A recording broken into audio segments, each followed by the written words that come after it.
Hello दोस्त, आपका स्वागत है मेरे स्टडी चैनल राजवती एकेडमी में। आज हम लेक्चर 6 ले रहे हैं, Hindi medium for the 11th class. Basic concept of the chemistry, रसायन विज्ञान की मूल अवधारणाएं। इसी में हम पढ़ रहे हैं कि basic concept of the chemistry, रसायन विज्ञान की मूल अवधारणाएं। इसमें हम लेक्चर 6 में आज हम पढ़ेंगे अधातु क्या है, अधातु के गुण क्या होते हैं, उपधातु क्या है, यौगिक क्या है और मिश्रण के बारे में भी चर्चा करेंगे। तो मिश्रण, यौगिक, अधातु और उपधातु, इस सब के बारे में आज हम चर्चा करेंगे।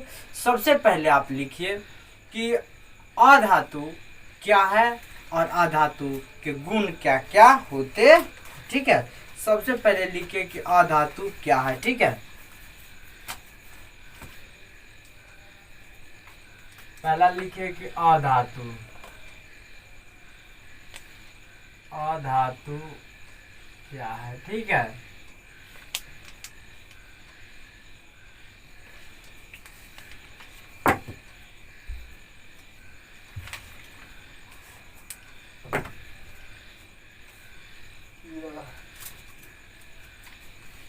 लिखिए अधातु क्या, लिखिए वैसा तत्व जो विद्युत एवं ऊष्मा के कुचालक होते हैं, कुचालक होते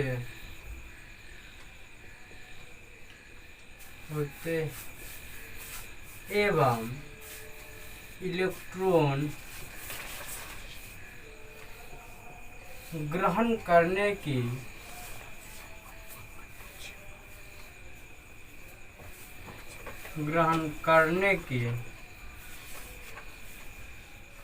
आदत रखते हैं या प्रवृत्ति रखते हैं, ठीक है, रखते हैं, तो उन्हें अधातु कहते हैं, ठीक है। अधातु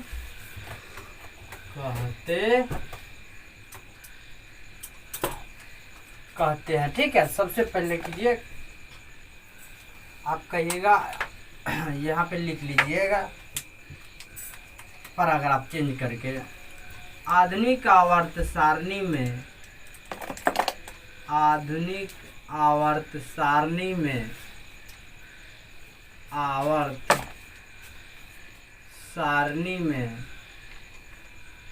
सारणी में कुल ज्ञात अधातु की संख्या, कुल ज्ञात अधातु की संख्या, अधातु की संख्या 17, ठीक है। आधुनिक आवर्त सारणी। अब देखिए कहीं के सारे एग्जाम्पल सबसे पहले हमको दे दीजिए। तो सबसे पहले आप देखिए एग्जाम्पल में, उदाहरण में हाइड्रोजन, इसका सिंबल, संकेत इसका H होता है, ठीक है। कार्बन, इसका संकेत होता है C, ठीक है। उसके बाद लिखिए नाइट्रोजन, इसका संकेत होता है N, ठीक है। उसके बाद लिख लीजिए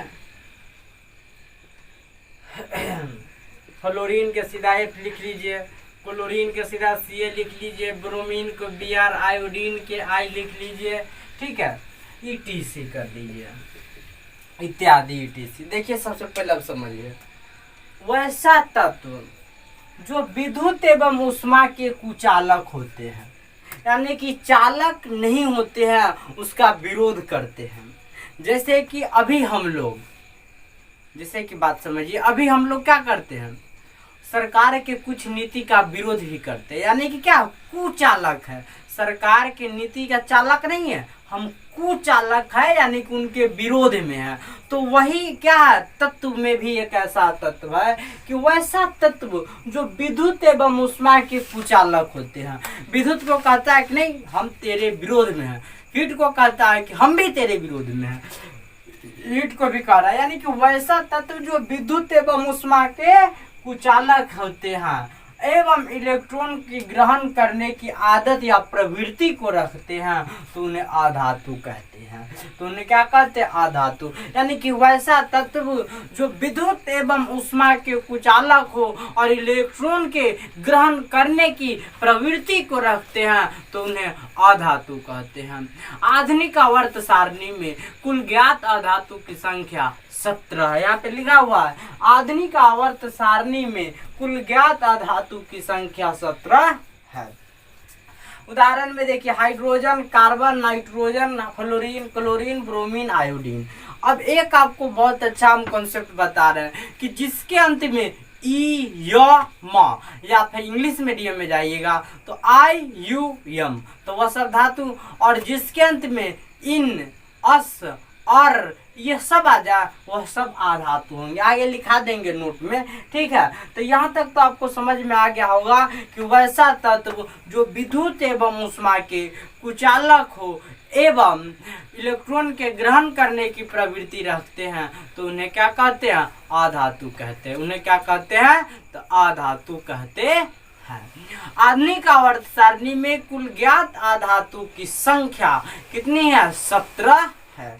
जिसमें कौन कौन है, हाइड्रोजन है, नाइट्रोजन है, फ्लोरीन है, क्लोरीन है, ब्रोमीन है, आयोडीन है, कार्बन है, ऑक्सीजन है। यह सब क्या है, एक अधातु है। यानी कि जिसके अंत में इन, अस और आ जाए वो सब क्या होंगे, अधातु ही होंगे। ठीक है। अब पर ये अधातु के गुण, यहाँ तक सबसे पहले स्क्रीनशॉट कर लीजिए, फिर उसके बाद हम पर आएंगे अधातु के गुण क्या क्या होते हैं। ठीक है, कर लिए स्क्रीनशॉट। अब लिखिए अधातु के गुण। यहाँ से हम केवल क्या मिटा देते हैं, बाकी का बाकी सब सेम रह जाएगा।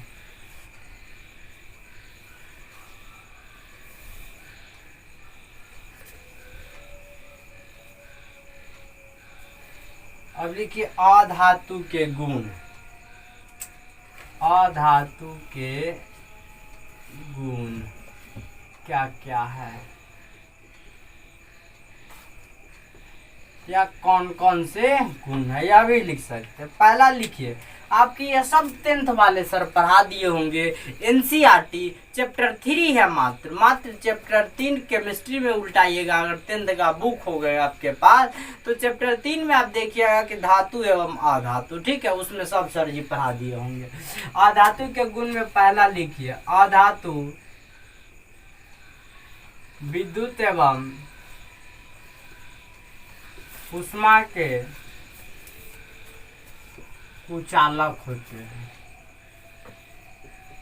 कुचालक होते हाँ, ठीक है। दूसरा लिखिए, अधातु कमजोर एवं भंगुर होते हैं। भंगुर, ठीक है, ये भ है, भंगुर होते हैं। यानी कि भंगुर मीन्स क्या होता है, ब्राइट या टूट जाता है। धातु कमजोर एवं भंगुर होते हैं। तीसरा लिखिए, अधातु के द्रव्यनांक एवं क्वथनांक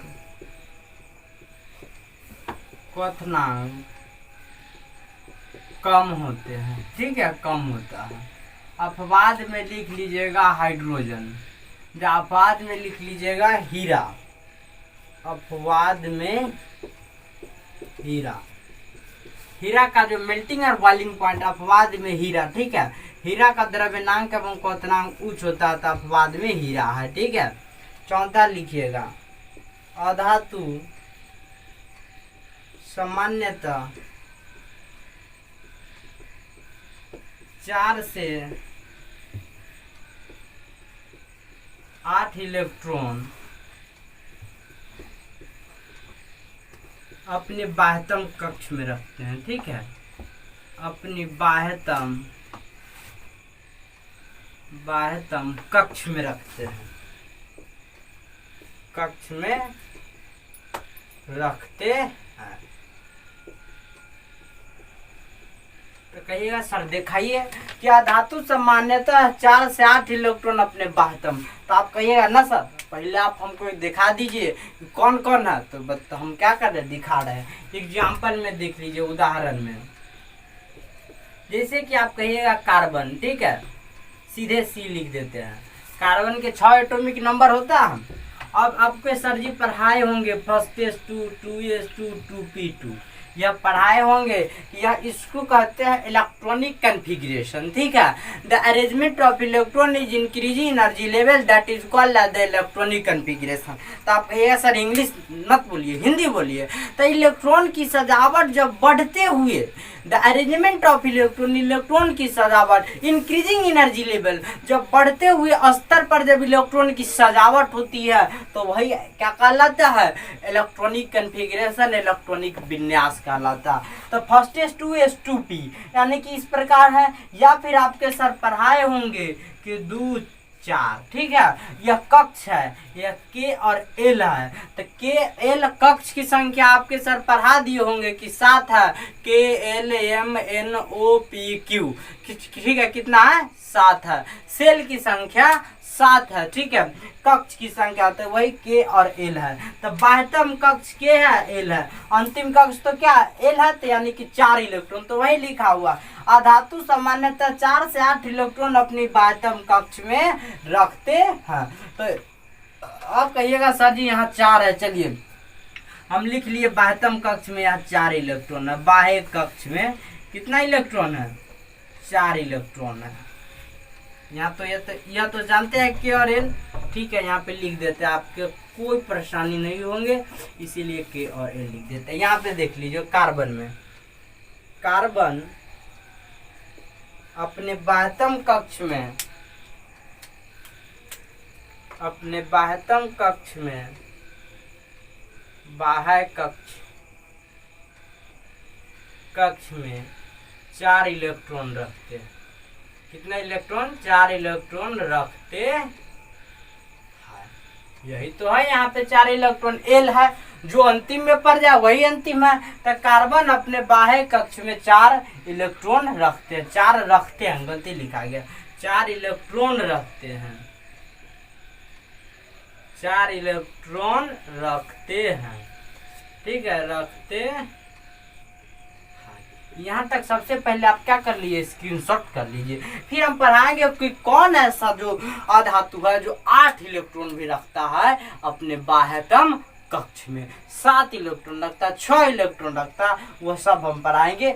यहाँ तक तो सबसे पहले आपको देख लीजिए कि अधातु विद्युत एवं ऊष्मा के कुचालक होते हैं।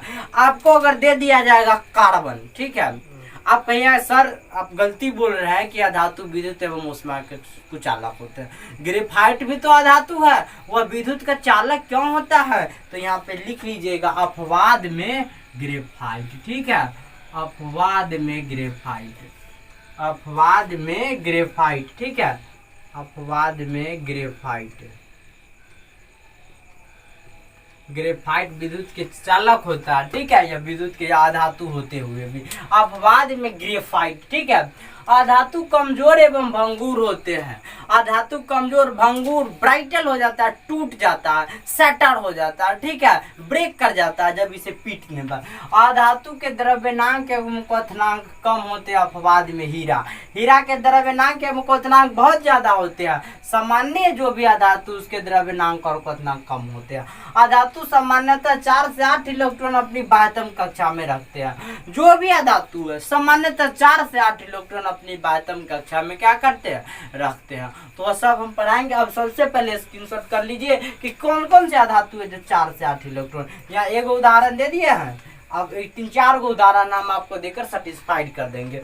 सबसे पहले यहाँ तक क्या कर लीजिए, स्क्रीनशॉट कर लीजिए।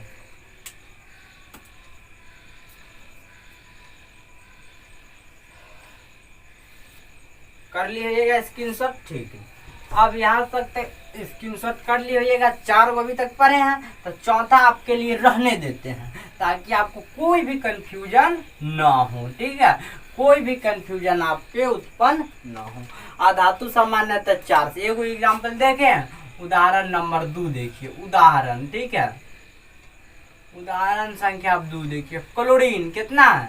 17 है, तो 2 8 और कितना होगा? 8 7, 8 2 10 7 17। कै गो इलेक्ट्रॉन है बाह्यतम कक्ष में? तो 7 गो। के, एल और एम। आपके सर जी पढ़ाए होंगे के एन प्लस पी है, और एगो सेल है, 2 गो है और 3 गो है, यानी कि के है या एल है या एम है। तो यह सब आपको हम पढ़ाएंगे। ऑर्बिटल और ऑर्बिटल जब चौथा चैप्टर आएंगे तब। तो के में कितना है? 2 गो इलेक्ट्रॉन है, तो लीजिए 2 गो इलेक्ट्रॉन। एल में 8 इलेक्ट्रॉन सजाना है, 1 2 3 4 5 6 7 और 8। Maximum number of electron in any orbit बराबर 2n²। एक फॉर्मूला आ जाता है, ठीक है, 2n²। तो 2 गुना के लिए 1, तो 2a होगा। एल तो 2 आ जाएगा ऑर्बिट, तो 2 गुना 2 के स्क्वायर, यानी कि 2 गुना 2 दूना 4 दूना 8। एल 2 है कि ना? ऑर्बिट नंबर एल का 2 होगा, तो इसमें 8 इलेक्ट्रॉन। एम कितना है? तो 3 है। एम का ऑर्बिट नंबर 3 है, तो फिर एन के जगह पर आप 3 रख दिए, तो 2 गुना 3 के स्क्वायर, तो 2 गुना 3 के स्क्वायर 9, तो 9 दूना 18, यानी एम में जो होगा 18 गो इलेक्ट्रॉन होगा। ये सब पढ़ाएंगे कि ऑर्बिट में maximum number of electron in any orbit, किसी भी कक्ष में इलेक्ट्रॉन की अधिकतम संख्या कितनी होगी? तो वह 2n² होगा। यही कॉन्सेप्ट आएगा कि 2n²। ठीक है, तो यहाँ पे केवल हम क्या किए, समझाने के लिए आपको हम बता रहे हैं कि किस प्रकार आपके लिए। इसमें 8 इलेक्ट्रॉन सजा दिए। अब देखिए 7 गो इलेक्ट्रॉन किसमें सजाना है? एम में। तो 1 गो 2 गो 3 गो 4 गो 5 गो 6 गो और 7 गो। अंतिम इलेक्ट्रॉन एम में ना, यानी कि आधातु। यहाँ पे भी देखिए आधातु सामान्यतः 4 से 8 इलेक्ट्रॉन अपनी बाह्यतम कक्षा में। तो यहाँ पे बाह्यतम कक्षा में क्लोरीन को कितने आते हैं? यहाँ पे लिख दीजिएगा, बाह्य कक्षा में क्लोरीन के पास 7 इलेक्ट्रॉन के पास 7 इलेक्ट्रॉन है। ठीक है, आप कहिएगा सर जी आप 8वां वाला ना बताए। ठीक है, तो वहाँ 8वां भी बताएंगे। जैसे नियॉन आ गया। नियॉन के आप लोग पढ़े हुए हैं कि 10 होता है एटॉमिक नंबर, 2 8 होता है, यानी कि के और एल। एल में कितना है? 8 इलेक्ट्रॉन है, पूरा कंप्लीटली फिल्ड है। नियॉन को कहते हैं अक्रिय गैस, नोबल गैस कहते हैं। यानी कि आप कहिएगा सर अक्रिय गैस किसको कहते हैं? तो वैसा गैस जिसके बाह्यतम कक्षा में पूरे के पूरे 8 इलेक्ट्रॉन नोबल अक्रिय हो गए, नॉट रिएक्ट, किसी के साथ रिएक्शन नहीं किया, अक्रिय, यानी कि अनरिएक्टिव है यह नियॉन। क्यों? क्योंकि 8 इलेक्ट्रॉन है इसके पास। सब जो मरता है ऑक्ट पुराने के लिए, केवल अष्टक पुराने के लिए सब तत्व मरता है। ठीक है, कि मेरा अष्टक पुर्जा, मेरा अष्टक पुर्जा, मेरा अष्टक पुर्जा। नियॉन कहता है हम कल ही मरे, हमारा अपने 8 गो इलेक्ट्रॉन हम कहाँ रखेंगे? तो केकरो साथ न जाता है मिलने। तो अनरिएक्टिव, सब कहा कि चल तू अनरिएक्टिव है, तू धनिक है, तो अनरिएक्टिव होगा। आप लोग देखते होइएगा कि कभी कभी आपके समाज में कुछ लोग क्या होंगे, थोड़े धनिक होंगे, तो वह क्या करते हैं, सामाजिक जो लाभ होता है उसको कम लेते हैं, कहते हैं जो भी है वह गरीब को बांट दो, मेरा हिस्सा। यानी कि क्या है, वो अनपार्टिसिपेट कर रहे हैं, वो किसी भी सरकारी योजनाओं में पार्टिसिपेट नहीं कर रहा है, तो वह क्या है, स्टेबल है। उसी प्रकार यह नियॉन है, यह न तो किसी के साथ नहीं जाएगा। काहे? क्योंकि 8 गो इलेक्ट्रॉन इसके पास अपने हैं। जेकरा पास अपने रहेगा 8 इलेक्ट्रॉन, वो केकरा से जाएगा मांगने? किसी से जाएगा मांगने? किसी से नहीं। क्यों? क्योंकि 8 इलेक्ट्रॉन, और सब तो मरता है 8 के लिए, तो इसके पास ऑलरेडी भगवान 8 दे दिया, तो इसके मरेगा क्यों? इसीलिए इसको अनरिएक्टिव कहा जाता है, क्या जाता है, अक्रिय गैस भी कहा जाता है। आप समझ गए कि अक्रिय गैस इसको क्यों कहा जाता है? क्योंकि 8 इलेक्ट्रॉन इसके बाह्यतम कक्षा में है। तो 8 इलेक्ट्रॉन है, तो आप देख लीजिए 1 गो 2 गो कक्षा है, तो P+N हो जाएगा, यानी कि अच्छा न्यूक्लियस आ गया। आई में 2 गो इलेक्ट्रॉन, आई में 8 गो इलेक्ट्रॉन, 8 गो इलेक्ट्रॉन, 8 गो इलेक्ट्रॉन। इसमें देख लिया 3 2 5 2 7 1 8, यह के और एल। एल में कितना? 8 इलेक्ट्रॉन। तो लिख लीजिएगा नियॉन के पास, नियॉन बाह्य कक्षा में नियॉन के पास 8 इलेक्ट्रॉन है, लिख लीजिए, कोई कंफ्यूजन नहीं होगा। यही बाह्य कक्षा है, एल है, तो लिख लीजिएगा नियॉन के पास बाह्य कक्षा में 8 इलेक्ट्रॉन है। ठीक है, बाह्य कक्षा में 8 इलेक्ट्रॉन है, 8 इलेक्ट्रॉन है।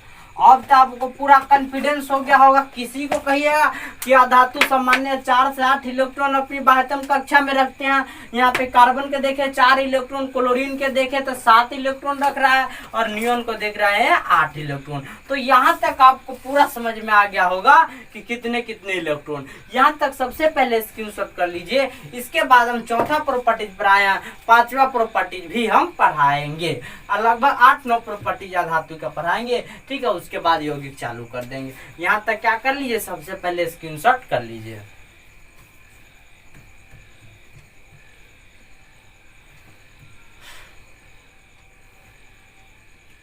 कर लीजिएगा स्क्रीनशॉट। ठीक, मिटाते हैं।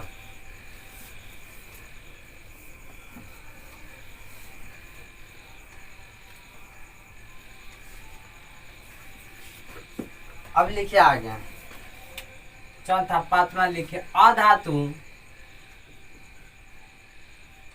ढीला ढीला, ठीक है, अर्थात बोथरा, या ढीला ही लिख लीजिए, एवं और चमकीला नहीं होता। ठीक है, चमकीला नहीं होता है। अधातु ढीला एवं ढीला ढीला छोड़ दीजिए, सीधे लिखिए अधातु चमकीला नहीं होता, चमकीला नहीं होता। ठीक है, अपवाद में हीरा एवं ग्रेफाइट। ठीक है, हीरा एवं ग्रेफाइट। अपवाद में हीरा। आप कहिएगा कि सर जी आप पढ़ा रहे क्या धातु चमकीला, आप गलत पढ़ा रहे। हीरा भी तो है, बहुत चमकदार होता है, तो वही हम पढ़ा दिए बाबू कि धातु चमकीला नहीं होता, अपवाद में हीरा एवं ग्रेफाइट, यानी कि हीरा एवं ग्रेफाइट अपवाद में है जो चमकीला होता है। ठीक है, जो क्या होता है, चमकीला होता है। अगला प्रॉपर्टीज पढ़िए। अगला प्रॉपर्टीज पढ़िए, कितना लिखे, 6 प्रॉपर्टीज लिखे। अगला लिखिए पांचवा छठा सातवां छठा लिखिए। छठा, अधातु ऑक्सीजन से अभिक्रिया कर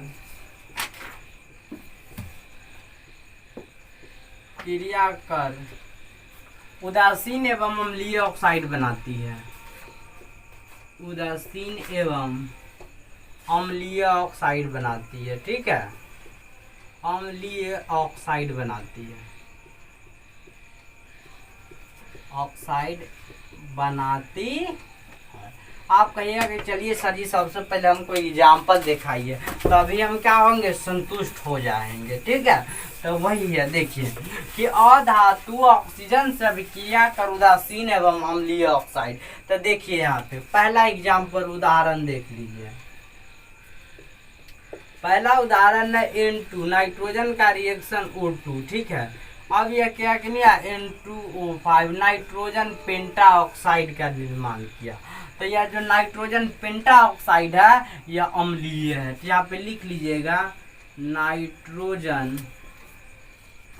पेंटा ऑक्साइड। ठीक है, नाइट्रोजन पेंटा ऑक्साइड, नाइट्रोजन पेंटा ऑक्साइड। ठीक है, यह नाइट्रोजन पेंटा ऑक्साइड होता है, यह अम्लीय है। तो यहाँ पे लिख लीजिए। कहिए सर जी आप ऐसे सीधे बना दिए, हमको समझ में नहीं आया। तो देखिए यहाँ पे नाइट्रोजन है, यहाँ पे यह भी हम हटा दिए। अब देखिए यहाँ पे बैलेंस है नाइट्रोजन पेंटा ऑक्साइड, तो आप कहिएगा बैलेंस तो ना है सर, N2O5 और यहाँ पे N2, यह तो बैलेंस नहीं है, संतुलित नहीं है। तो आप कहिए ना सर इसको संतुलित कीजिए। यहाँ पे 2 ऑक्सीजन, यहाँ पे 5 ऑक्सीजन, बैलेंस है ना है। तो यहाँ पे हम 5 से गुना कर दिए, तो 5 दूना 10, यहाँ 5 गो है। तो कहिए चलिए सर जी 2 से गुना कर दीजिए। तो 5 दूना 10 गो ऑक्सीजन, 5 दूना 10 गो ऑक्सीजन, ऑक्सीजन संतुलित हो गया। अब कहिए सर जी यहाँ 4 गो हाइड्रोजन, यहाँ 2 गो है। तो आप कहिए सर यहाँ 2 लगा दीजिए। सबसे पहले तो अब क्या कहिएगा, बैलेंस होगा। तो यहाँ नाइट्रोजन कितना आ गया, 4 आ गया, 2 दूना 4। आप कहिए सर यहाँ 2 का लगी, ये 2 का कोई नाम होगा कि ना होगा, तो है बाबू, इसका नाम है स्टोइकियोमेट्रिक कोएफिशिएंट, ठीक है, स्टोइकियोमेट्रिक गुणांक, यानी कि वैसा गुणांक जिसका उपयोग रासायनिक अभिक्रिया के संतुलित करने में करते हैं, उसे ही स्टोइकियोमेट्रिक कोएफिशिएंट कहते हैं, स्टोइकियोमेट्रिक गुणांक कहते हैं। The integer which is used to balance the chemical equation that is called the stoichiometric coefficient, एक वैसा अंक जिसका उपयोग रासायनिक समीकरण को संतुलित करने में करते हैं, उसी को हम स्टोइकियोमेट्रिक गुणांक कहते हैं। यह एक क्या है, इट इज, यह एक प्रकार का क्या होल नंबर है, पूर्ण संख्या, बट कैन नॉट जीरो, लेकिन ये जीरो नहीं हो सकता, ठीक है। ये आगे हम पढ़ाएंगे कि स्टोइकियोमेट्रिक कोएफिशिएंट पर किस प्रकार रासायनिक अभिक्रिया को जब हम संतुलित, इसी चैप्टर में है कि इस रासायनिक अभिक्रिया को संतुलित कीजिए। लगभग उसमें हम आपको 150 से 200 रासायनिक अभिक्रिया को संतुलित करवाएंगे, ठीक है। कितने, लगभग 150 से 200 रासायनिक अभिक्रिया को क्या करवाएंगे, संतुलित करवाएंगे, ठीक है। लगभग 150 से 200 रासायनिक अभिक्रिया को संतुलित हम करवाएंगे, ठीक,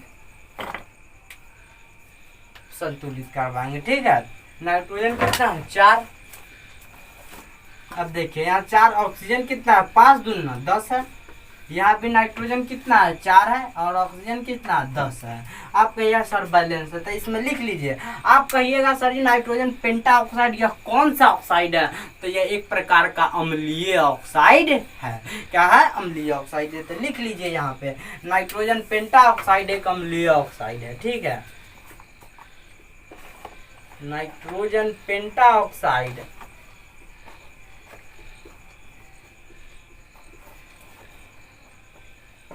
एक अम्लीय ऑक्साइड है। कैसा है, अम्लीय ऑक्साइड है, अम्लीय ऑक्साइड है।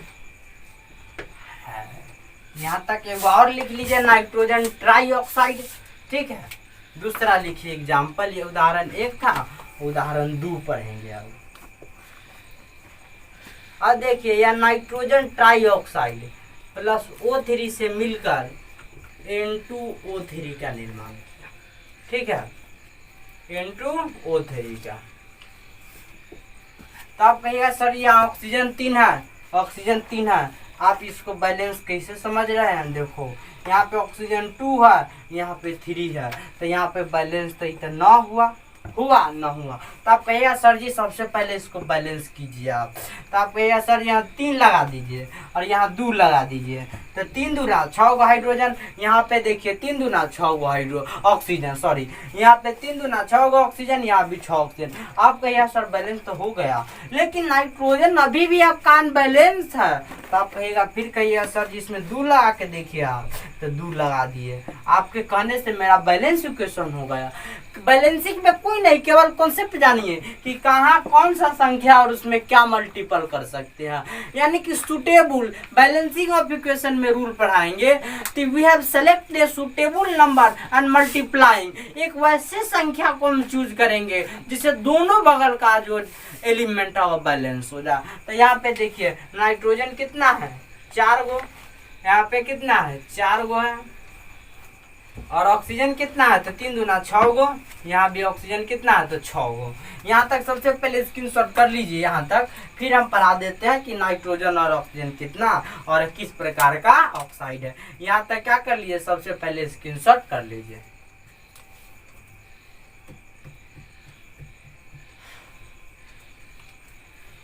ठीक है, कर लीजिएगा स्क्रीनशॉट, ठीक है।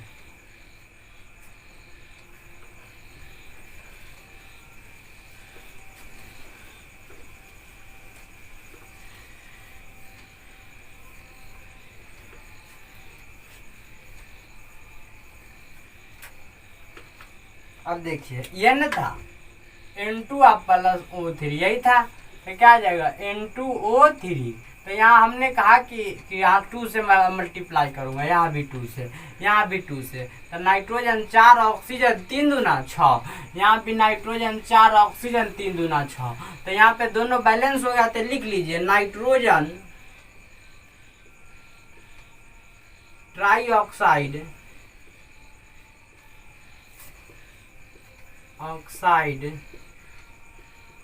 एक अम्लीय ऑक्साइड है, यह भी एक अम्लीय ऑक्साइड है।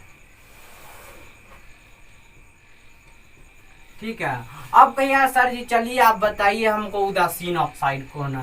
तो कार्बन मोनोऑक्साइड यह एक उदासीन ऑक्साइड है, यह एक उदासीन सी है, सीधे सीओ होगा। ठीक है, सीधा क्या होगा CO। कार्बन मोनोऑक्साइड एक उदासीन सी प्लस ओ CO, इसी को कहते हैं carbon monoxide. Carbon monoxide, mono means एक, आप समझ लीजिए केमिस्ट्री की भाषा में एक अगर हो तो उसको मोनो कहिएगा, 2 होगा तो डाई, 3 होगा तो ट्राई, 4 होगा तो टेट्रा, 5 होगा तो पेंटा, 6 होगा तो हेक्सा, 7 होगा तो हेप्टा, 8 होगा तो ऑक्टा, और 9 होगा तो नोना, और 10 होगा तो डेका। फिर 11 अगर हो जाए 11 तो अनडेक, 12 डाइडेक, ट्राइडेक, टेट्राडेक, पेंटाडेक, इसी प्रकार चलते रहा। यानी कि mono oxide, carbon mono oxide. ठीक है, इसको कार्बन CO को क्या कहते हैं कार्बन। तो लिख लीजिएगा कार्बन मोनोऑक्साइड, मोनोऑक्साइड एक उदासीन ऑक्साइड है, उदासीन ऑक्साइड है। ठीक है, यहाँ तक क्या कर लीजिए, सबसे पहले स्क्रीनशॉट कर लीजिए, न तो सबसे पहले क्वेश्चन है वो लिख लीजिए। निम्नलिखित में से कौन उदासीन ऑक्साइड है। निम्नलिखित में से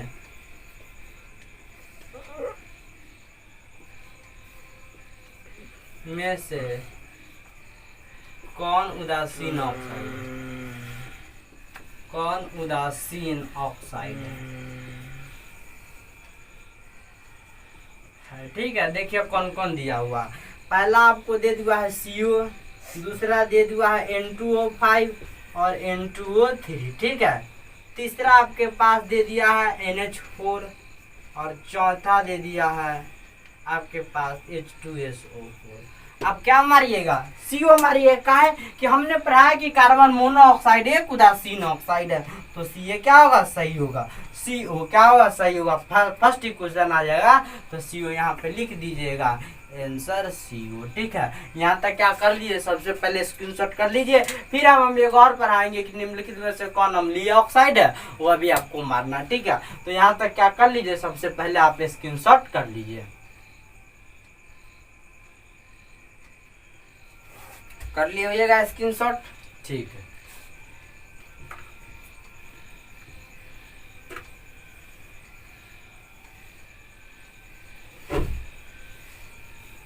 अब अगला लिखिए, अगला क्वेश्चन कि निम्नलिखित में से कौन अम्लीय ऑक्साइड है। निम्नलिखित में से कौन अम्लीय ऑक्साइड है। ठीक है, अम्लीय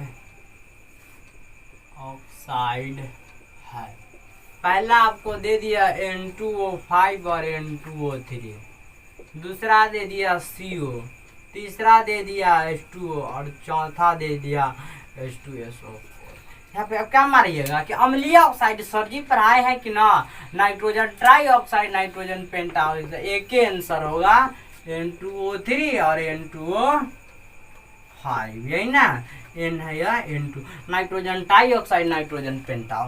कितना प्रॉपर्टी 6 पर लिए थे, 7वां पर ये कि अधातु, कमजोर अधातु प्रबल ऑक्सीकारक होता है, ऑक्सीकारक होता आप कहें सर जी प्रबल ऑक्सीकारक किसी को हम कहेंगे, तो वैसा यानी कि स्ट्रॉन्ग ऑक्सीडाइजिंग एजेंट होता है, यानी कि जो अपने आप को घटाता है दूसरे को बढ़ाता है। ठीक है, आपके सर पढ़ाए होंगे 10th वाले कि अपचयन क्या और उपचयन क्या है। जब ऑक्सीजन सटे तो उपचयन, हाइड्रोजन सटे तो अपचयन। ठीक है, तो आप हटाइएगा किसको, तो उपचयन में आप हाइड्रोजन को कहिएगा हट, ऑक्सीजन सटाएंगे, और अपचयन में क्या कहिएगा, ऑक्सीजन को कहिएगा चल हट, अब हाइड्रोजन को आके सटा देंगे, तो अपचयन उपचयन हो गया।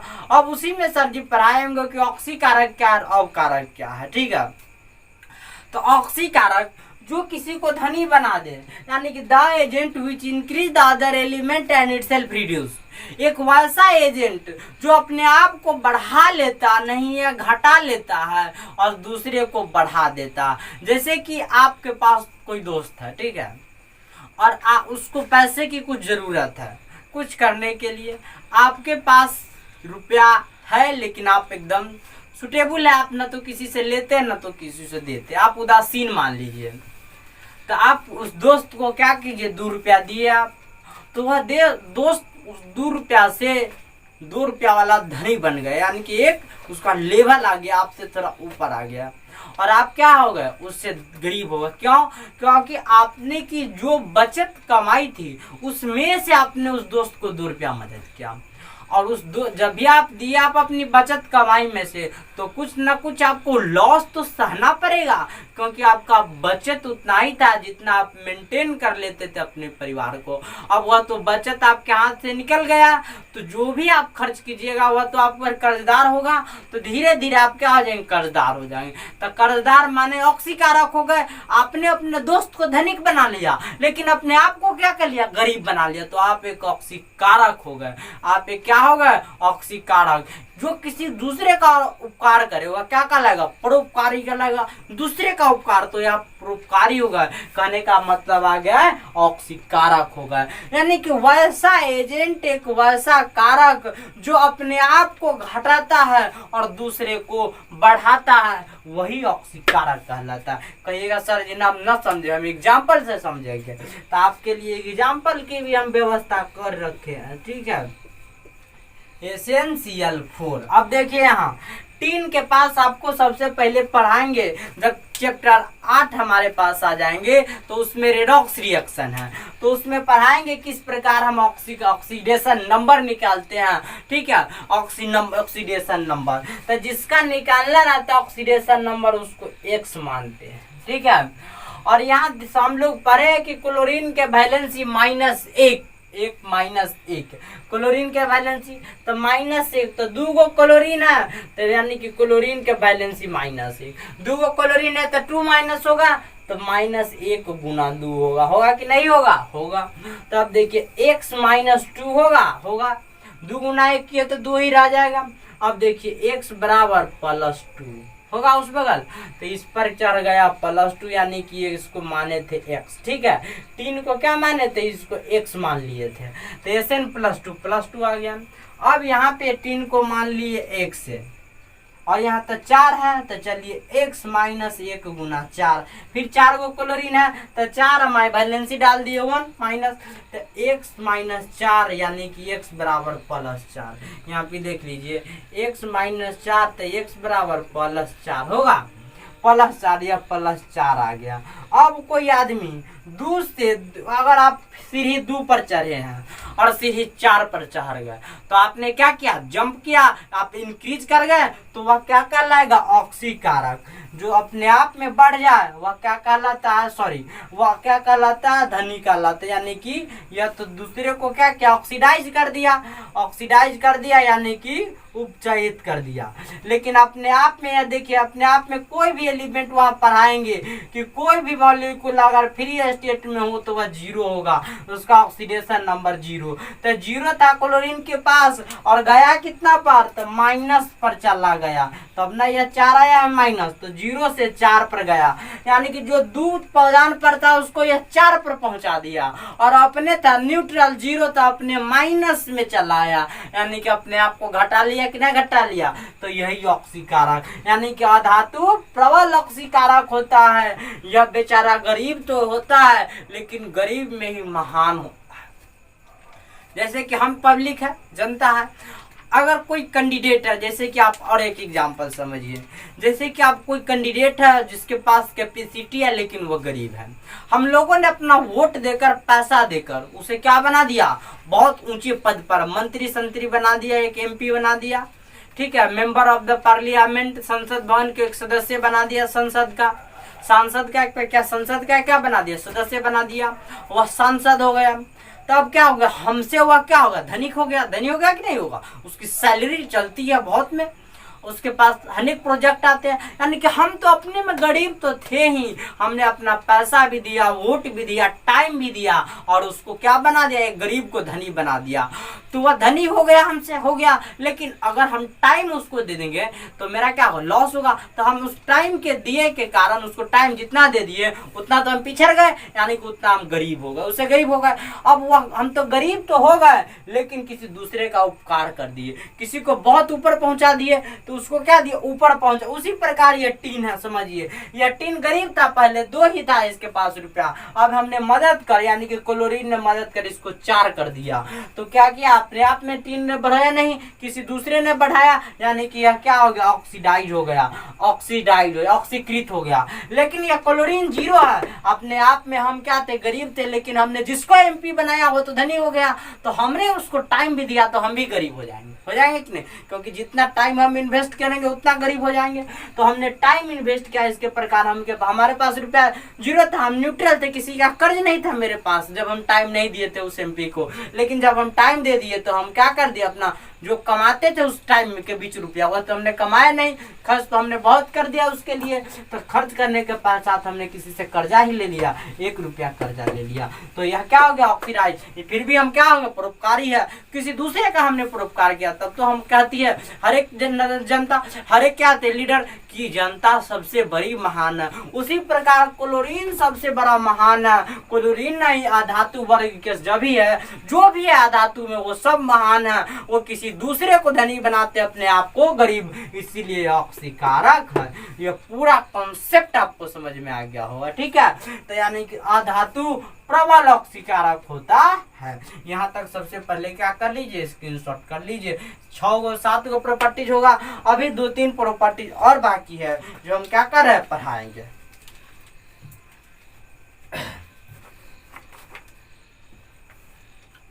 कर लिए स्क्रीनशॉट,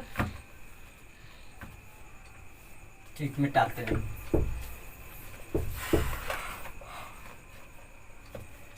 ठीक, अब लिखिए 7वां प्रॉपर्टी, 8वां होगा।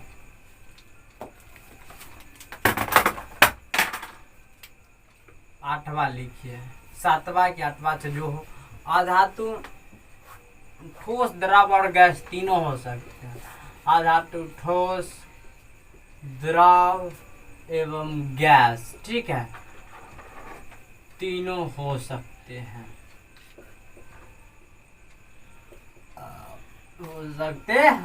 आप कहिएगा सर जी ठोस कौन है, तो हीरा ठोस है कि ना, गैस में कहिए ऑक्सीजन गैस है कि ना, फ्लोरीन गैस है कि ना, नाइट्रोजन गैस है कि ना है। आप कहिएगा द्रव कौन है, तो कुछ धातु होता है वह लिक्विड स्टेट में भी पाया जाता है, तो उसीलिए हमने लिख दिया कि धातु ठोस, द्रव और गैस तीनों हो सकते हैं। धातु क्या हो सकते हैं, ठोस, द्रव एवं गैस तीनों हो सकते हैं। अब लिखिए अगला कि उपधातु क्या है, ठीक है, क्या लिखेंगे कि उपधातु क्या है। अब इतना तक समझ लिए। अब उपधातु देखिए, आपके सर पढ़ाए होंगे कि वैसा धातु वैसा तत्व जिनके गुण धातु एवं अधातु के बीच हो, ठीक है, धातु एवं अधातु के क्या हो, बीच हो।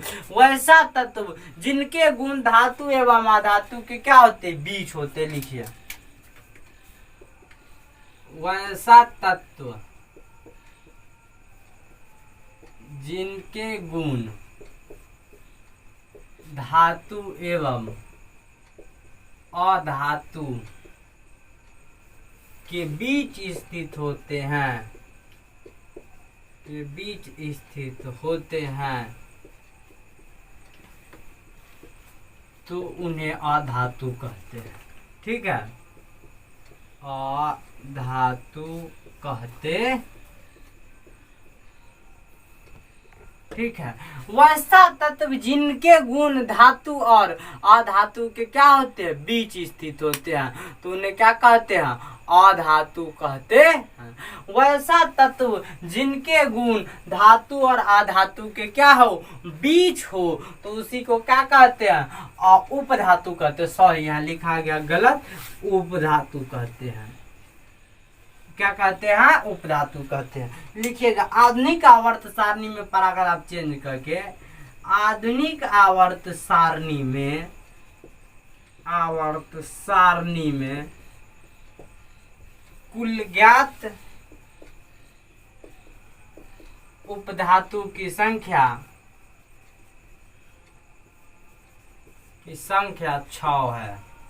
संख्या 6, ठीक है, यह 6 है। जो बोरन है, सिलिकन है, जर्मेनियम है, आर्सेनिक है, एंटीमनी है और टेल्यूरियम है। Boron, silicon, germanium, arsenic, antimony और टेल्यूरियम, यही 6 क्या उपधातु है। वैसा तत्व जिनके गुण धातु और अधातु के बीच हो उसे उपधातु कहते हैं, ठीक है। आधुनिक आवर्त सारणी में कुल ज्ञात उपधातु की संख्या 6 है, जो boron, silicon, germanium, arsenic, antimony और टेल्यूरियम है, ठीक है। यहाँ तक आप स्क्रीनशॉट कर लीजिए। आप एक बात आप समझिए, सबसे पहले रुकिए कि अधातु आप कहिए सर जी, आप तो सीधे लिखा दिए कि जिसका गुण धातु और अधातु के बीच हो उसको उपधातु कहते हैं। क्या सिलिकन का गुण धातु और अधातु के बीच होता है? तो देखो सिलिकन अन आ रहा है तो यह उपधातु होनी चाहिए, लेकिन यह उपधातु है, तो अब उपधातु या तो है, तो इसका गुण जो होता है यह धातु और अधातु के बीच में ही होता है। क्या होता है? धातु और अधातु के। यह सिलिकन और जर्मेनियम आपको हम पढ़ाएंगे जब आप 12th में फिजिक्स पढ़ाएंगे, 14 चैप्टर सेमीकंडक्टर, ठीक है, तो उसमें पढ़ाएंगे silicon and the germanium are the intrinsic semiconductor. यह शुद्ध जो उपधातु है, क्या है? इंट्रिंसिक सेमीकंडक्टर है, इंट्रिंसिक सेमीकंडक्टर, ठीक है। सेमीकंडक्टर को भी वहां 2 भागों में बांटेंगे, एक एक्सटेंसिव सेमीकंडक्टर और दूसरा एक्सटेंसिव सेमीकंडक्टर, ठीक है।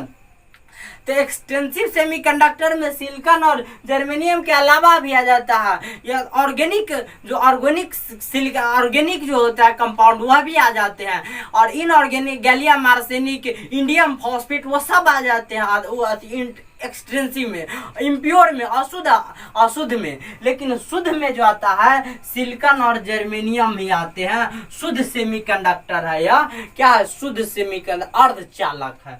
शुद्ध अर्धचालक सिलिकन और जर्मेनियम है, तो इसीलिए इसे आप उपधातु में ही रखा गया। यानी कि वैसा तत्व जिनके गुण धातु और अधातु के बीच स्थित हो उसी को उपधातु कहते हैं। आधुनिक आवर्त सारणी में कुल ज्ञात उपधातु की संख्या 6 है, जिसमें boron, silicon, germanium, arsenic, antimony और क्या है? टेल्यूरियम है। यहाँ तक आप स्क्रीनशॉट कर लीजिए। अब हम पढ़ाएंगे कंपाउंड यौगिक क्या है।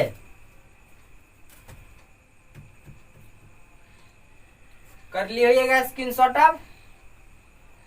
अब लिखिए यौगिक क्या है।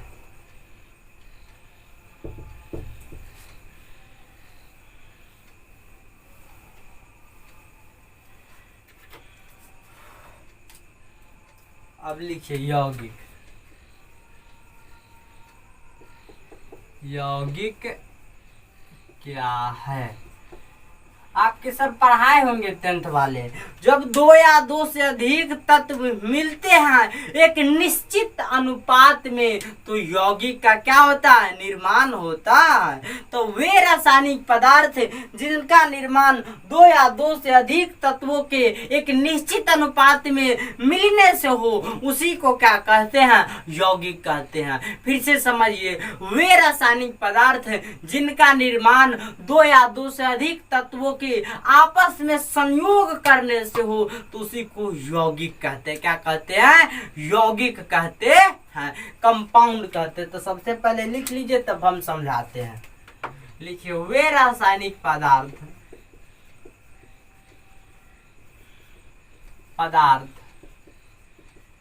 जिनका निर्माण जिनका निर्माण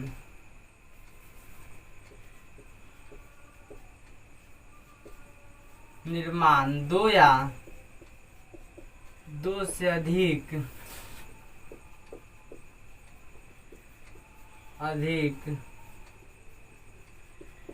तत्वों के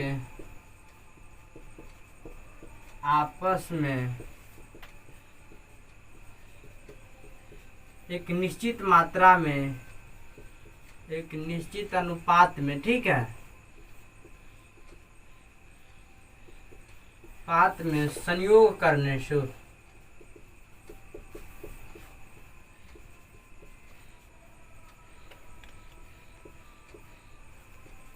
होता है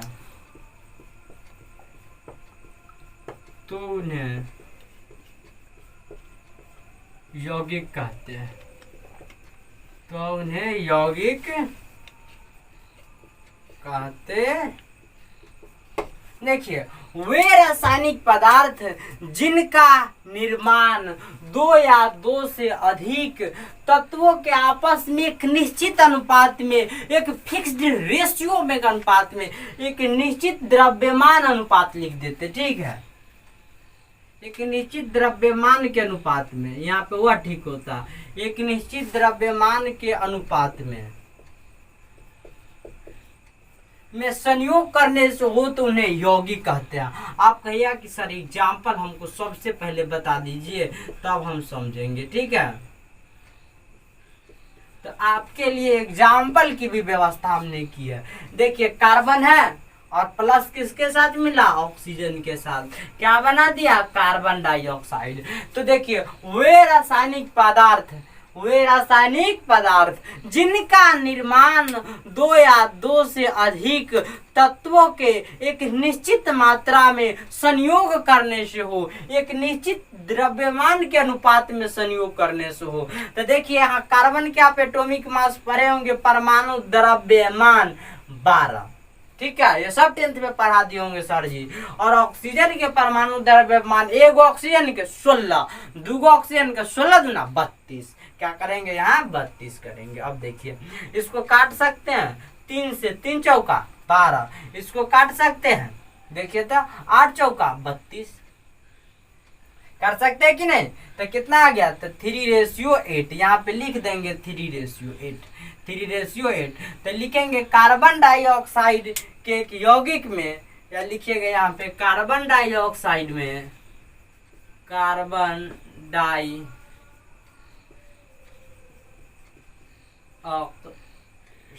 में कार्बन एवं ऑक्सीजन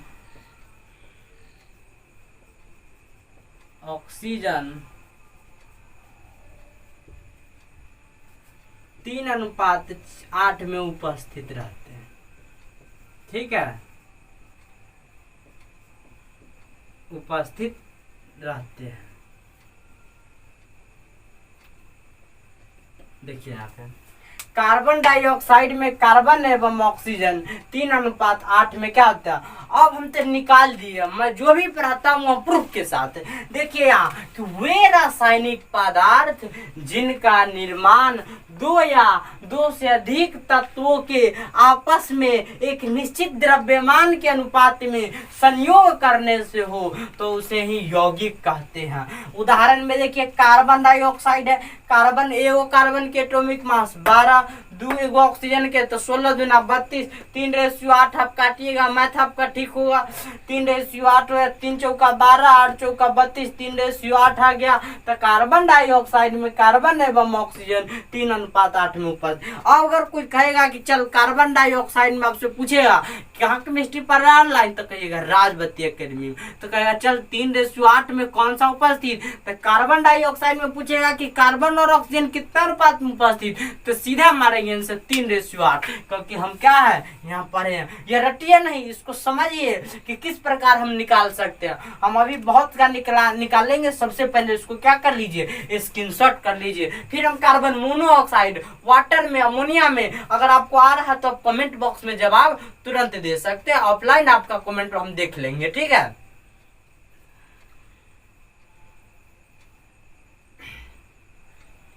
कर लिया स्क्रीनशॉट। ठीक है, पहला एग्जांपल था, दूसरा एग्जांपल अब देखिए।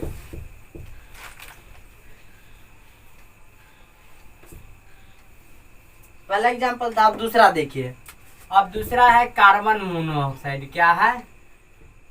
Carbon monoxide.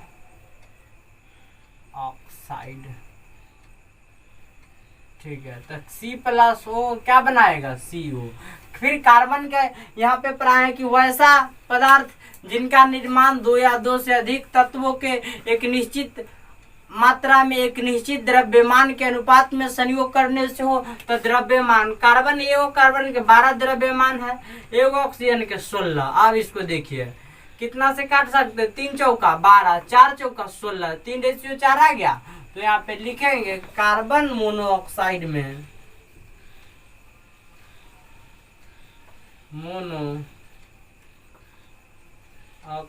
में कार्बन एवं ऑक्सीजन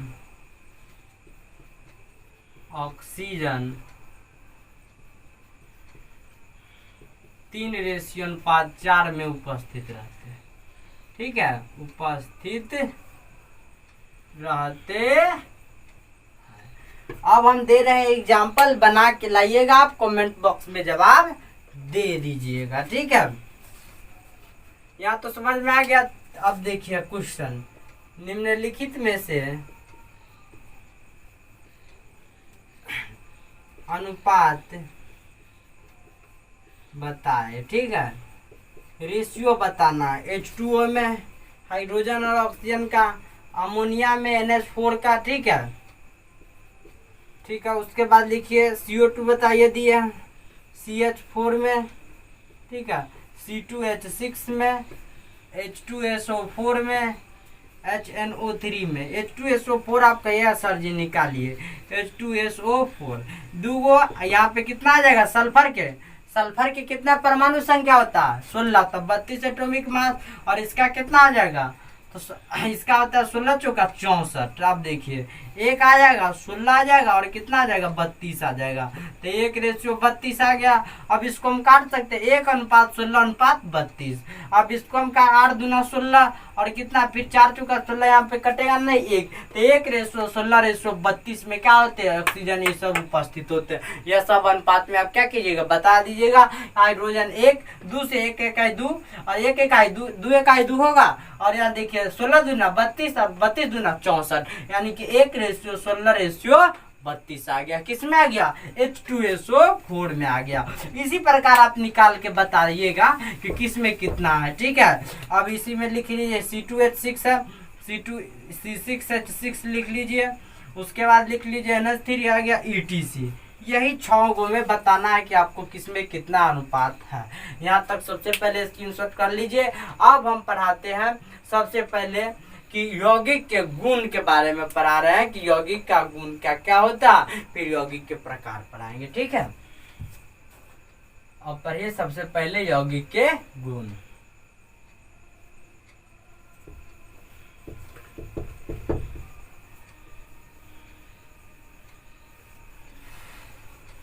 अब पढ़िए यौगिक के गुण के बारे में।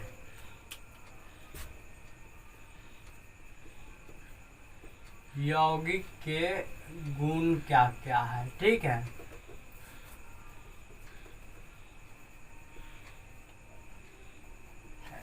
पहला लिखिए, यौगिक में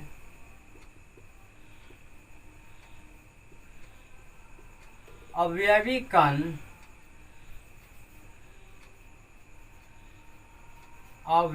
कण एक निश्चित अनुपात में उपस्थित होते हैं। एक निश्चित अनुपात में उपस्थित होते हैं।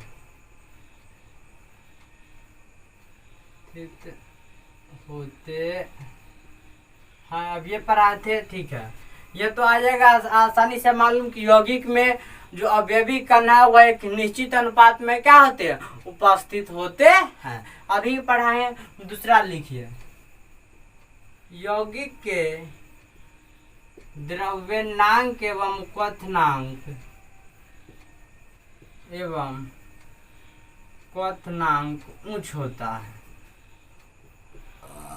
उच्च होता है। ठीक है, यौगिक के द्रव्यनांक और क्वथनांक क्या होता है? उच्च होता है, काफी उच्च होता है। तीसरा लिखिए, यौगिक यौगिक से अवयवी कण को भौतिक विधि द्वारा अलग नहीं किया जा सकता। भौतिक विधि द्वारा अलग, ठीक है, यहाँ पे हट जाएगा, अलग नहीं किया जा सकता है,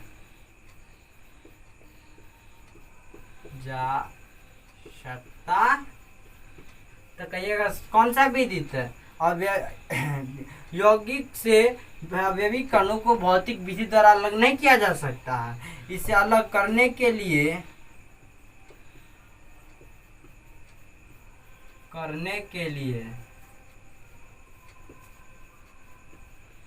रासायनिक विधि का उपयोग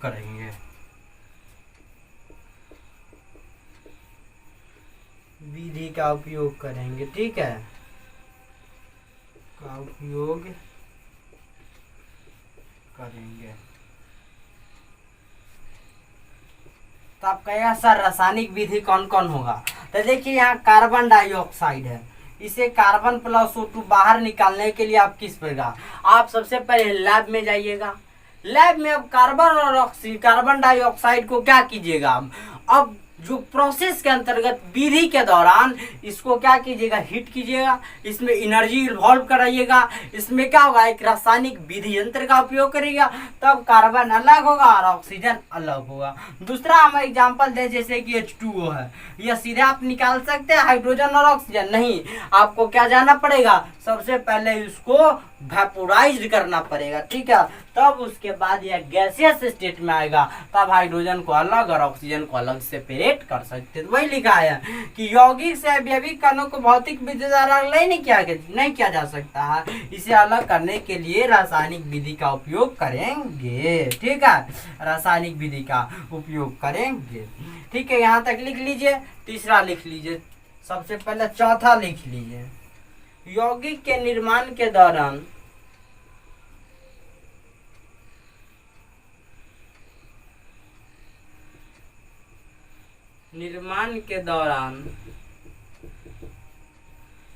ऊर्जा ऊष्मा की आवश्यकता होती है,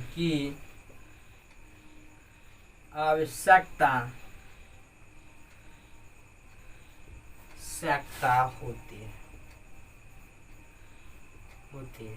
ठीक है, जब यूरिया का प्रिपरेशन लैब में किया गया तो उसके लिए हीट की आवश्यकता हुई, यानी कि वही मैं बोल रहा हूं कि यौगिक के निर्माण के दौरान ऊर्जा और ऊष्मा की आवश्यकता होती है। बिना ऊर्जा और ऊष्मा के यौगिक का प्रिपरेशन हो ही नहीं सकता है। आपको सबसे पहले ऊर्जा, आप सबसे पहले जब पढ़ाएंगे ओहलर के कंसेप्ट, तो उसमें पढ़ाएंगे कि ओहलर ने सबसे पहले क्या किया, अमोनियम साइनाइड को हीट किया बहुत ज्यादा टेम्परेचर पर, उसके बाद यूरिया प्राप्त हुआ। Urea is the first non organic compound in the organic chemistry, यानी कि कार्बनिक रसायन में यूरिया एक प्रथम था जो ऑर्गेनिक कंपाउंड के रूप में उपस्थित हमारे पास हुआ। It is known as the barbiturates, उसी को बारब्यूटेट्स भी कहा जाता है। तो यहाँ पे सबसे पहले इतना स्क्रीनशॉट कीजिए, 4। अभी और इसके जो गुण है वह सब क्या कर रहा है, पढ़ाएंगे थोड़े देर में। ठीक है,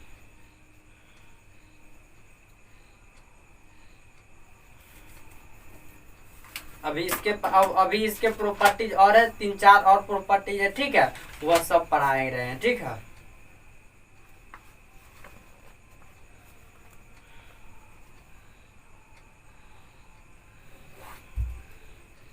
क्या हुआ, 4 हुआ, 5वां लिखिए अब। ठीक है,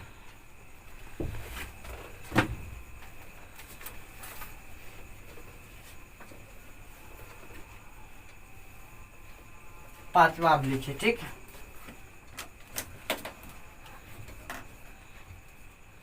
पांचवा लिखिए, यौगिक हमेशा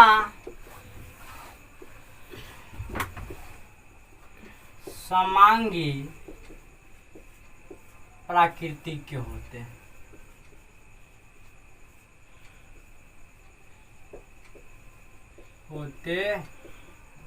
हमेशा आप कहिएगा सर समांगी प्राकृतिक क्या है, पहले हमको बताइए। तो देखिए समांगी जिसमें कोई बाउंड्री लाइन नहीं हो, जैसे कि आपके दोस्त कोई होंगे, उससे इतनी मित्रता हो गई होगी कि आप दोनों में लगते होंगे कि आप दोनों एक ही है। जैसे कि देखिए यह मार्कर और यह मार्कर, आपको अगर दूर से हम दिखाएंगे या नजदीक से तो आप कहिएगा सर दोनों तो सेम ही है, तो वही तो समांगी हुआ। यानी कि यौगिक हमेशा समांगी प्राकृतिक के होते हैं।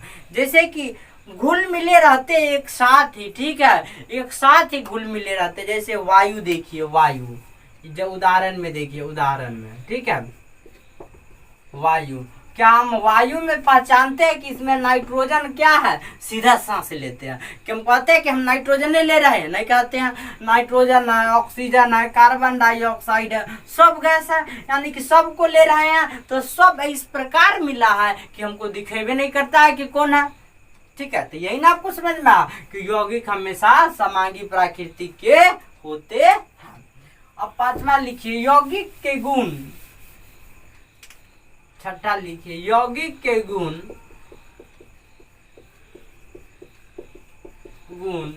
उनके अवयवी गुण से अलग होते हैं। उनके अवयवी गुण से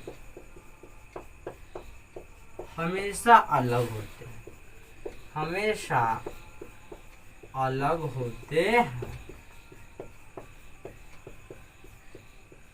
यौगिक का जो गुण है हमेशा और हमेशा अपने अवयवी गुण से अलग होगा।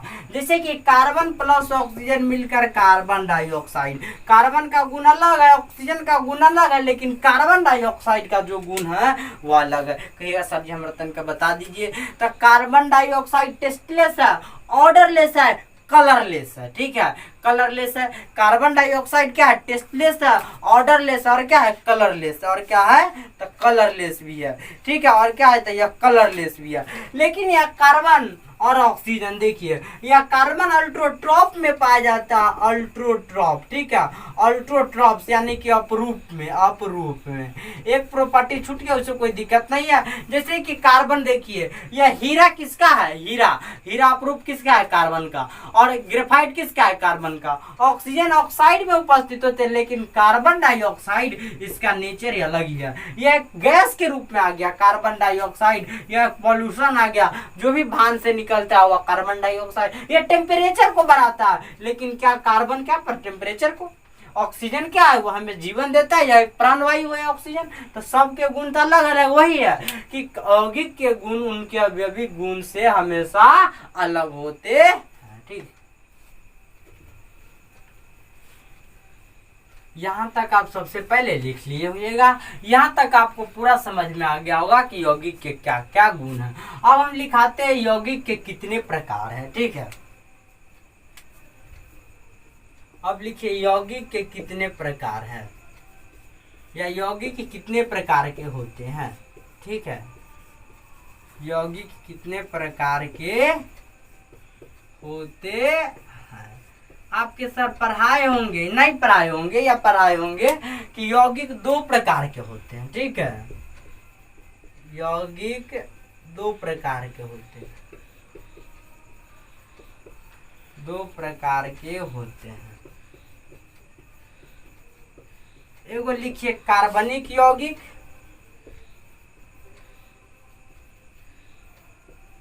यौगिक, और दूसरा लिखिए अकार्बनिक यौगिक, अकार्बनिक यौगिक। यहाँ तक सबसे पहले स्क्रीनशॉट कर लीजिए कि यौगिक दो प्रकार के होते हैं, एक कार्बनिक यौगिक और दूसरा अकार्बनिक यौगिक, ठीक है। यहाँ तक स्क्रीनशॉट कर लीजिए।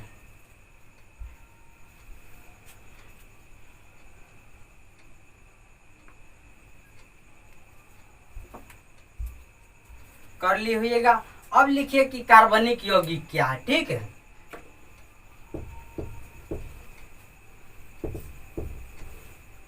अब लिखिए कि कार्बनिक यौगिक क्या है।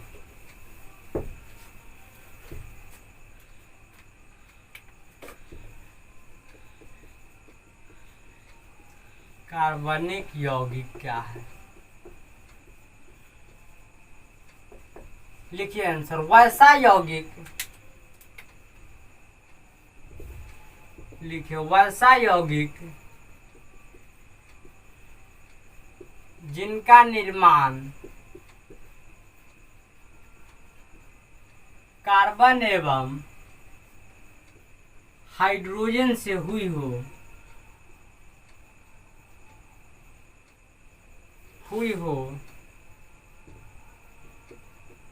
तो उन्हें कार्बनिक यौगिक कहते हैं। क्या कहते हैं? कार्बनिक यौगिक कहते हैं।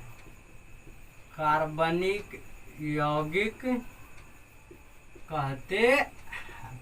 तो आप कहिएगा सर केवल कार्बन और हाइड्रोजन। हाँ बाबू, तो केवल इसमें कार्बन और इसी का organic compound, the compound which is formed by the combination of the carbon and hydrogen, that is called the organic compound, and the compound which is study in that chemistry, that is called organic chemistry. और एक वैसा यौगिक जिसका हम अध्ययन जिस chemistry में करते हैं, और इस यौगिक का अध्ययन हम जिस केमिस्ट्री में करेंगे उसी को ऑर्गेनिक केमिस्ट्री कहते हैं। ठीक है। और वैसा यौगिक और कार्बनिक यौगिक का अध्ययन जिस रसायन में करते हैं उसे कार्बनिक रसायन कहते हैं। लिख देते हैं। और अगर आप चेंज करके और कार्बनिक यौगिक का अध्ययन जिस रसायन में करते हैं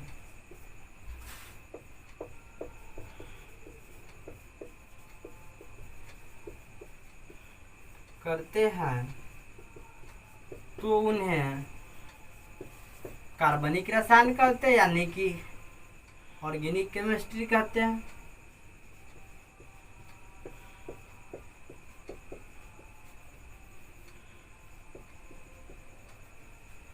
रसायन कहते हैं। अब कहिए सर एग्जाम्पल हमको बताइए। क्या बताइए? एग्जाम्पल।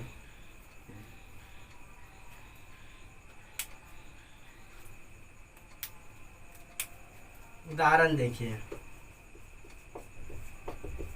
बेंजीन, सब सूत्र आपको मालूम होंगे। कार्बन और हाइड्रोजन ही तो है कि ना है? एकदम है, कार्बन और हाइड्रोजन। मेथेन आपके सर पर आए होंगे, CH4, कार्बन और हाइड्रोजन ही तो है। यानी कि कार्बन वैसा यौगिक जिसका निर्माण कार्बन और हाइड्रोजन से हुई हो तो उसे कार्बनिक यौगिक कहते हैं। और देखिए कार्बन और हाइड्रोजन, एक कार्बन और एक हाइड्रोजन मिला तो कार्बनिक यौगिक का निर्माण हो गया। और इसका अध्ययन के लिए केवल एक ही केमिस्ट्री का निर्माण हुआ। केवल एक यौगिक के अध्ययन के लिए केमिस्ट्री हमको बनाना पड़ा। समझिए कार्बन एकता में कितनी ताकत होती है। केवल कार्बन और हाइड्रोजन मिला तो हमको एक केमिस्ट्री का निर्माण करना पड़ा, वो भी ऑर्गेनिक केमिस्ट्री का। इसीलिए आपको एक और एग्जांपल कि आप और हम, मानिए कि आप और हम क्या है, आप कार्बन मैं हाइड्रोजन, हम दोनों मिलकर एक ऐसे यौगिक का निर्माण कर दिए जिसके लिए हमको अलग से केमिस्ट्री बनानी पड़ेगी।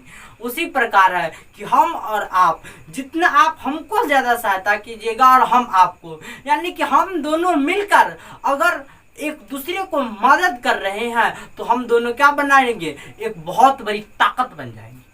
आप हमको जितना मदद कीजिए हम उतनी बड़ी ताकत बन जाएंगे। और आपके लिए हम क्या करेंगे? नए नए अनुसंधान करेंगे। और आपके लिए यहाँ कार्बन और हाइड्रोजन मिलकर एक कार्बनिक यौगिक बना और इसके लिए एक अलग रसायन की व्यवस्था करनी पड़ी। उसी प्रकार आप हमको जितना सपोर्ट दीजिएगा, एक एग्जाम्पल मैं कर रहा हूँ, आप जितना मेरे चैनल को सपोर्ट दीजिएगा उतना ज्यादा हम और आप मजबूत होंगे। और हम दोनों की मजबूती के लिए एक अलग इरादा बनाना पड़ेगा। जिस प्रकार ऑर्गेनिक केमिस्ट्री केवल बनाना पड़ा उसी प्रकार हमारे किसके लिए? आपके चैनल के लिए एक अलग क्या होगा? एक अलग ऐप का निर्माण करना पड़ा। यानी कि जितना हमको सपोर्ट किया उतना हम क्या करेंगे? ऐप का निर्माण करेंगे। वही है। और उस ऐप में क्या होता है? अलग से एक पढ़ाई होती है। उसी प्रकार से मैं कि यह जब कार्बन और हाइड्रोजन मिला तो एक यौगिक बना और इस यौगिक का अध्ययन के लिए अलग क्या करनी पड़ी? केमिस्ट्री बनानी। उसी प्रकार हम और आप जितना हमको मदद कीजिएगा और हम, यानी कि हम और आप मिलकर एक इतना बड़ा इस चैनल को बना दे कि इसके लिए एक अलग हमें ऐप की व्यवस्था। क्यों? क्योंकि इनमें जो भी मटेरियल दिया जा रहा है वो वो इसमें सक्सेस नहीं हुआ, इसीलिए हमें एक अलग ऐप की आवश्यकता करनी पड़ी, यानी कि एक ऐप बना देंगे। उसी प्रकार यह सेम है कि कार्बन और हाइड्रोजन इतना बढ़िया यौगिक बन गया कि इसके यौगिक के लिए एक अलग रसायन की आवश्यकता हमें पड़ गई, उसी को कार्बनिक रसायन। बेंजीन कार्बन और हाइड्रोजन है। टॉलिन में देखिए इसका C7H8 होता है, कार्बन और हाइड्रोजन है, यानी कि कार्बन और हाइड्रोजन मिलकर जिस यौगिक का निर्माण करे वह कार्बनिक यौगिक कहलाता है। ठीक है, पहले यह कहा जाता था कि कार्बनिक यौगिक को केवल लिविंग ऑर्गेनिज्म से प्राप्त किया जा सकता। ग्लूकोज लिख लीजिए, इसी में ग्लूकोज के सूत्र आप लोग जानते हैं C6H12O6। ठीक है, इसमें कहा जाता था कि कार्बनिक यौगिक को केवल और केवल लिविंग ऑर्गेनिज्म सजीव से प्राप्त किया जा सकता, लेकिन बाद में कंसेप्ट फेल कर दिया गया कि organic compound can be obtain in laboratory and also as well as in living organism, कि कार्बनिक यौगिक को तो मानव से प्राप्त किया जा सकता है, सजीव से, और इसके अलावा इसे लैब में भी। कब? जब यूरिया का खोज हुआ तब यह पता चल गया कि कार्बनिक यौगिक को लैब में भी प्राप्त किया जा सकता है। यहाँ तक सबसे पहले स्क्रीनशॉट लिए, अब लिखाएंगे अकार्बनिक यौगिक, उसके बाद लेक्चर खत्म। अगले में पढ़ाएंगे कि मिश्रण है क्या और मिश्रण के कितने प्रकार होते हैं।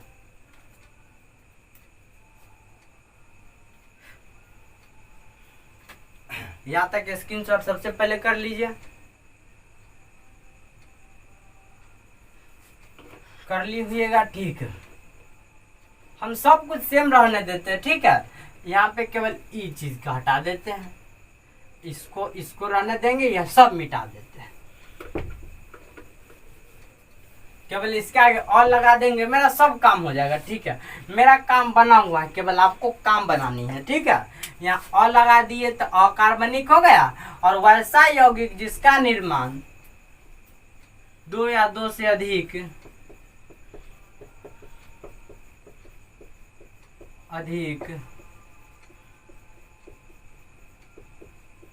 तत्वों के मिलने से हुई हो, संयोग करने से हुई हो, और जिन्हें सामान्यतः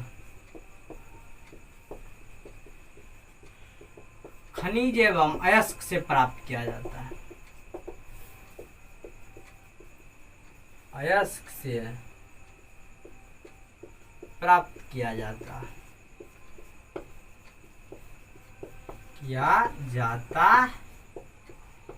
तो उन्हें अकार्बनिक यौगिक कहते हैं। क्या कहते हैं? अकार्बनिक यौगिक कहते हैं। तो उन्हें अकार्बनिक यौगिक कहते हैं। अकार्बनिक यौगिक कहते। देखिए यहाँ पे वैसा यौगिक जिसका निर्माण दो या दो से अधिक तत्वों के संयोग करने से हुई है। आपके सर पढ़ाए होंगे जब तत्व मिलते हैं तो यौगिक, अब उस यौगिक को भी दो भाग में बांटा दिया गया। अब देखिए, अब इतनी समाज में अब इतनी आप समझ सकते हैं कि आप और कोई आपके क्या निगेटिव, आप अगर पॉजिटिव पोल है और कोई आपके निगेटिव पोल है, तो आप दोनों अगर मिलता तो समाज उसको क्या देता, अलग रूप दे देता है। ठीक है, उसको अलग सेंस से क्या करता, सोचता है कि इसके बीच कोई क्या रिलेशन तो बन रहा है। अब उसको समाज ने क्या कर दिया, अलग कर दिया। चल तू अलग हो जा समाज से, तू एक उपद्रवी आ गया। उसी प्रकार केमिस्ट ने भी, रसायन शास्त्रियों ने भी अलग कर दिया। कहा कि जब दो तत्व में मिल रहे हैं तो कुछ न कुछ बात तो जरूर है, और उस बात को अलग ही कर दिया। देखे कि वैसा यौगिक जिसका निर्माण दो या दो से अधिक तत्वों के संयोग करने से हुआ है, जिन्हें सामान्यतः खनिज एवं अयस्क से प्राप्त किया जाता है। जब दो या दो से अधिक तत्व मिलते हैं तो एक जिस यौगिक का निर्माण होगा वह अकार्बनिक यौगिक, और इसे क्या खनिज एवं अयस्क से प्राप्त किया जाता है। अब देखिए इसका एग्जाम्पल में देखिए, तत्व मिला, ठीक है, अकार्बनिक यौगिक। और खनिज में देख लीजिए, अयस्क में देख लीजिए, अयस्क का सबसे पहले देखिए, यही इसका एग्जाम्पल आया था CaCO3 MgCO3 magnesium carbonate, FeSO4, ठीक है, MgSO4, यानी कि इसमें देखिए कार्बन मिला, कैल्शियम मिला और ऑक्सीजन मिला, तब एक यौगिक का, तो यह अकार्बनिक यौगिक किया। और इसे सामान्यतः अयस्क एवं खनिज से, तो खनिज आपके सर पढ़ाए होंगे, वैसा अशुद्ध पदार्थ जिसमें धातु की सांद्रता बहुत कम होती है उसी को खनिज कहते हैं। और वैसा अशुद्ध पदार्थ, वैसा शुद्ध खनिज जिसे आसानी से धातु प्राप्त किया जा सकता है उसे अयस्क कहते हैं। वैसा शुद्ध खनिज जिसे आसानी से धातु प्राप्त किया जा सकता है उसे अयस्क कहते हैं। और खनिज एक वैसा अशुद्ध पदार्थ है जिसमें धातु की कंसंट्रेशन सांद्रता कम होती है। सभी अयस्क खनिज हो सकते हैं लेकिन सभी खनिज अयस्क नहीं हो सकते हैं। ये सब हम पढ़ाएंगे। दूर है, दूर लेकिन है, दुरस्त नहीं है, लेकिन क्या दुरस्त नहीं है। सफलता आज नहीं मिली लेकिन सफलता एक दिन जरूर मिलेगी, ठीक है, इसीलिए घबराने की कोई टेंशन नहीं है। आज नहीं पढ़े अयस्क तो क्या है, एक दिन जरूर पढ़ेंगे अयस्क। और आज सफलता नहीं मिली तो क्या है, एक दिन जरूर सफलता मिलेगी। सफलता दूर नहीं है, बस सफलता एक दिन में नहीं मिलेगी, एक दिन जरूर मिलेगी। वही बात है यहाँ पे कि वैसा यौगिक जिसका निर्माण दो या दो से अधिक तत्वों के संयोग करने से हुई है और जिन्हें सामान्यतः खनिज एवं अयस्क से प्राप्त किया जाता है तो उन्हें यौगिक कहते हैं। अब यह सब एग्जाम्पल को हम मिटा दिए, अब लिखते हैं खनिज के बारे में पहले, ठीक है। एग्जाम्पल में खनिज, ये अयस्क के बारे में आपको हम बता दिए थे कि अयस्क भी कितने प्रकार के होते हैं, ठीक है। आज देखिए अयस्क, इसमें होता है ऑक्साइड अयस्क, ऑक्साइड अयस्क यानी कि जिसमें ऑक्सीजन की अयस्क, Fe3O4, इसको क्या कहते हैं, मैग्नेटाइट, ठीक है। इसको कहते हैं Fe2O3, इसको कहते हैं हेमेटाइट। क्या कहते हैं, हेमेटाइट। यह सब भी तो इनऑर्गेनिक तो है, इनऑर्गेनिक यौगिक। उसके बाद देखिए PbO, लेड ऑक्साइड, क्या कहते हैं, लेड ऑक्साइड, ठीक है, यह सब तो है। MgO, इसको कहते हैं मैग्नीशियम ऑक्साइड, मैग्नीशियम ऑक्साइड, यही तो है। बहुत से अयस्क, सल्फाइड अयस्क है, कार्बोनेट है, बहुत से है। यहाँ तक हमको पूरा समझ में आ गया। अगर यहाँ पे आ गया, यहाँ तक सबसे पहले स्क्रीनशॉट कर लीजिए। अब इसको कार्बोनेट अयस्क भी पढ़ा दे तो वह बहुत पूछता है लोग, क्या होता है, कंफ्यूज आपको करेगा कि आप जहाँ पढ़ रहे हो वहाँ सही पढ़ा रहा है कि नहीं। तो मैं पूरी श्रेष्ठ के साथ यह कहता हूँ, मुझे पूरी एबिलिटी है, वह क्षमता है कि मैं स्टूडेंट को 100%, चाहे ऑनर्स हो, केमिस्ट्री ऑनर्स हो, कोई भी पार्ट हो, first second third, second part के लिए भी आपको क्या की जाएगी, नोटिफिकेशन आज दे दी जाएगी कि सेकेंड पार्ट का भी BSc chemistry honours second part for the all university start कर दी जाएगी। 2-3 दिनों में क्या कर दी जाएगी। सबसे पहले यहाँ तक क्या कर लीजिए, स्क्रीनशॉट कर लीजिए।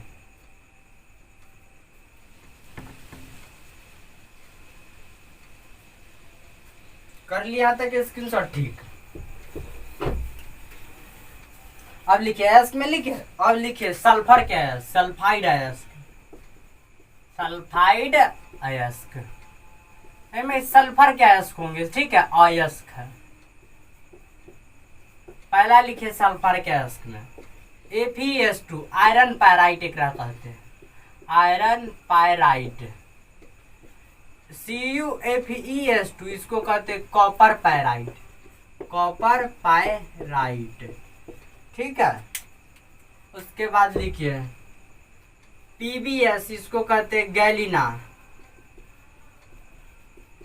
ठीक है। HgS आ जाता है, सिंदूर के सूत्र या फिर कहते हैं सीने बार इत्यादि। ये सब क्या है, सल्फर के अयस्क है। यहाँ पे ही देख लीजिए। उसके बाद कार्बोनेट कार्बोनेट अयस्क, कार्बोनेट अयस्क कहिएगा सर जी दिखाइए हमें तनका बढ़िया से समझाइए। तो पहला लिखिए CaCO3, कैल्शियम कार्बोनेट है, इसको लिख सकते हैं कैल्शियम कार्बोनेट, कैल्शियम कार्बोनेट, ठीक है। दूसरा लिखिए MgCO3, इसको कहते हैं मैग्नीशियम यम कार्बोनेट, कार्बोनेट लिख लीजिएगा, यही सब कार्बोनेट है। यानी कि वैसा अयस्क जो कार्बोनेट है इसका, तो पहले लाइन के वैसा यौगिक जिसका निर्माण तत्वों से हुआ है और जिसे सामान्यतः खनिज अयस्क से प्राप्त किया जाता है, उसे क्या कहते हैं? इनऑर्गेनिक, अर्थात क्या कहते हैं? अकार्बनिक अयस्क कहते हैं। यहाँ तक आपको पूरा समझ में आ गया होगा, स्क्रीनशॉट कर लीजिए। अब क्या होगा, जो नोटिफिकेशन आपको बता दी जाएगी, ठीक है।